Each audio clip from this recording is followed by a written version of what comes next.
Yeah. Balik tayo sa art. Tagal ko na sinetap to, kaya lang naging busy talaga. Naging busy about real estate, about condominiums and rides, no? So hindi na kaso ngayon ko lang nabalikan. Of course, busy rin kami sa marketplace, no? Kabibenta ng kung ano-ano. So ang title nitong art na to is Your Person is Your Mind. Napaka-special na meaning nitong your person is your mind, no?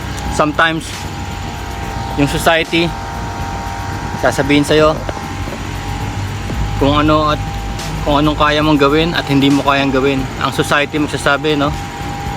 You're too smart, you're too dumb, you're too thin, you're too fat, you're too old, you're too young, no? Kung ano-ano, you're too white, you're too black.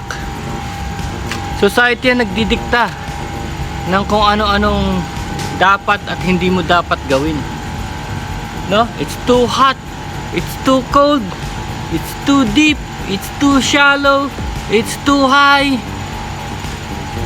no? It's too fast, too slow. Sila nagdidikta. Bakit? So I want you to break free and don't be a prison of your own mind. Kaya ang tawag dito, your prison is your mind. Ibig sabihin, ikaw ang nagsiset ng kulungan sa utak mo. Kaya hindi ka makakilos. Kasi sabi ng internet, di mo kaya. Sabi ng doktor sa internet, hindi mo dapat gawin.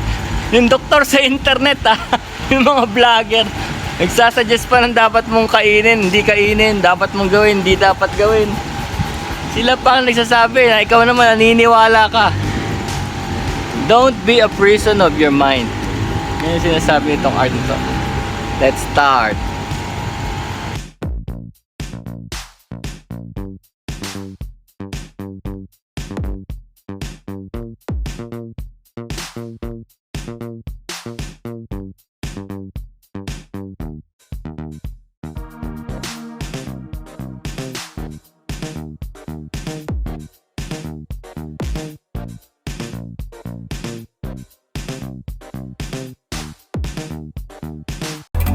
Nangasim na ako.